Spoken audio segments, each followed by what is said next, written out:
Hello and welcome back to the Dante in a Year podcast. My name is Danny Fitzpatrick.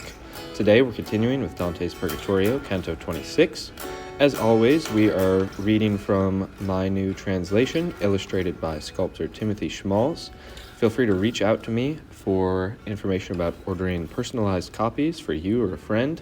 You can also look to Amazon or other places where books are sold. Dante's Purgatorio, Canto 26. While we went thus along the verge, one before the other, my good master often said to me, "Watch, pay heed where I warned you." The sun bore down on my right arm, for already by its shining all the aspect of the west was muted into white from blue. And with my shadow I made the flame seem more ardent, and I saw many shades going by put their minds to just that index. This was the cause that first brought them to speak to me, and they began to say, "His body seems to be no fiction." Then some drew near me as they could to make certain, always watchful not to issue from the burning. O you who go after the others, not to be slower, but perhaps reverently, respond to me who burn in thirst and flame.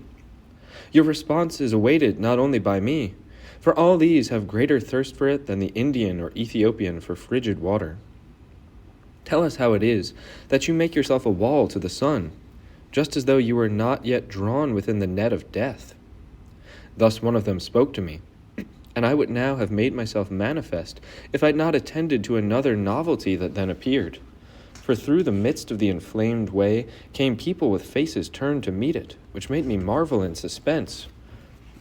I saw each shade on every side move quickly to kiss one another without resting, content in the brief feast.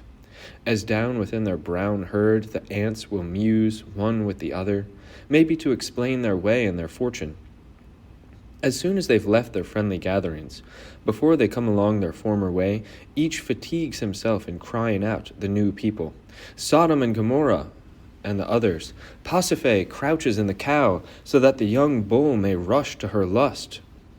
Then, as cranes that have parted in flight, some to the Riphean mountains, and some toward the sands, these sick of the chill, those of the sun. The one group goes, the other now comes, and they return, weeping, to their first songs, and cry that which better suits them. And as before, those same ones who'd hailed me drew up beside me, their semblances intent on hearing me. I, who'd 2 times seen them grateful, began. O souls assured of having the state of peace when it should come, my members don't remain there whether withered or mature, but they are here with me, with their blood and with their joints. I'm going up from here to be blind no more. Up above is a lady who's gained me grace, by which the mortals born through your world. But that your greatest wish be sated soon, that you be harbored in the heaven that's filled with love and amplest in space, tell me that my verses might yet tell it, who you are, and who that throng that goes on beyond you at your backs. Not otherwise is the mountaineer disturbed, stupefied, and marveling mutely, when rough and rustic he enters a city, then each shade was made in his appearance. But after they'd been unbound of their stupor, which is swiftly eased in lofty hearts, he who'd called upon me first began again. Blessed are you who bear aboard the knowledge of our marks to die the better in the end.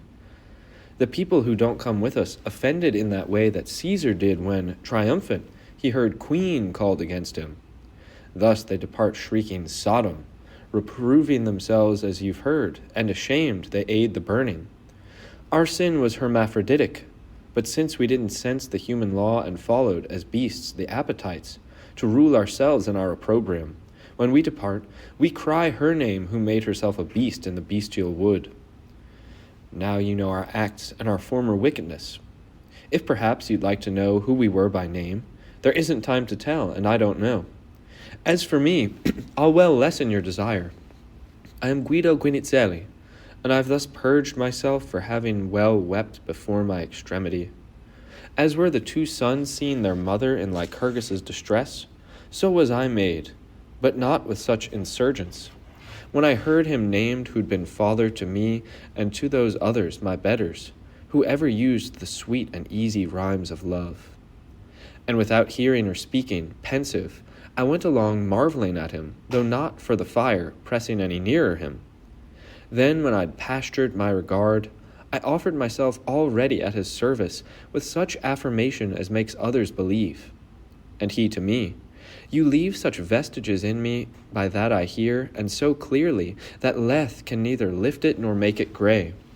But if your words now swear truth, tell me what is the cause of this care you show, that you yet bear me in speech and in your gaze? And I to him, The sweet verses you spoke, which, as long as modern use will endure, will yet make dear their ink.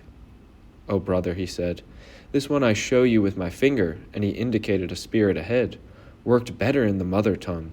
His verses of love and fables of romance surpassed all others, and he left the dolts to say that they believed the one from Limoges the better. They flick their eyes to voices more than to the truth, and they confirm their opinion before they've heard from art or reason. Thus held many ancients of Guitone, raising cry on cry in praise of him, until the truth prevailed with most people. Now if you hold such ample privilege that it's permitted you to come to the cloister in which Christ is abbot over the college, let fall in our fathers' words for me, as much as we of this world need it, where the power to sin is ours no more. Then, perhaps to give place to another who'd pressed near, he disappeared into the fire, like a fish diving to the deep through the water. I bore myself on a bit toward the one shown, and I said that my desire had prepared a gracious place for his name. He began to speak freely. Your courteous request so pleases me that I neither can nor wish to cover myself to you. I am Arnaud, who implore and go singing. With tears I see the past folly, and rejoicing I see the joy that I hope advancing. Now I pray you, for that valor that guides you to the summit of the stair, call to mind my sorrow in time. Then he hid himself in the flame that refines them. Thanks for joining me for another episode of the Dante in a Year podcast. See you next time for Dante's Purgatorio, Canto 27.